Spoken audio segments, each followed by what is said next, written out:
कहानी का शीर्षक है चरित्रा। कुछ खामोश सा था दिल है, न जाने क्यों, पर बार बार उसकी याद आ रही थी।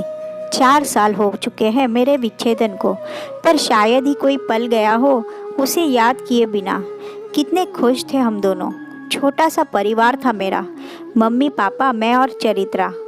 चरित्रा माँ पापा की पसंद थी, यानी माँ पापा द्वारा किया गया रिश्ता। हम खुशी से जीवन जी रहे थे। मम्मी पापा भी इतनी प्यारी सुशील बहू पाकर खुश थे। चरित्रा थी ही इतनी प्यारी कि हर कोई उससे घुट घुट कर बातें करता, वो भी सबसे ही तो हंस हंस कर बात करती। बचपना झलकता उसकी बातों में। सब रिश्तेदार मित्र पड़ोसी उसकी खुश मिजाजी की तारीफ करते न थकते थे, और उसकी यही खुश मिजाजी हमारी बर्बादी का कारण बन गई। हमारी शादी के बाद होली का त्यौहार आया। सभी लोग रंग में रंगीले हुए पड़े थे कि अचानक चरित्रा के चिल्लाने की आवाज़ आई, मानो किसी को ज़ोर ज़ोर से डांट रही हो। हम सब भागकर वहाँ पहुँचे तो देखा तो चरित्रा रो रही थी और मेरे जीजाजी हाथों में रंग लिए खड़े थे। मुझे देखकर चरित्रा मुझसे लिपट कर रोने लगी। क्या हुआ चरित्रा, तुम रो क्यों रही हो? मैंने पूछा।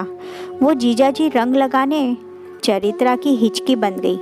बोलो क्या हुआ, घबराओ मत। मैंने उसके सिर पर हाथ रखकर कहा, अरे कुछ नहीं, प्यारी महारानी रंग से डर गई। जीजाजी ने जोर से ठहाका लगाया।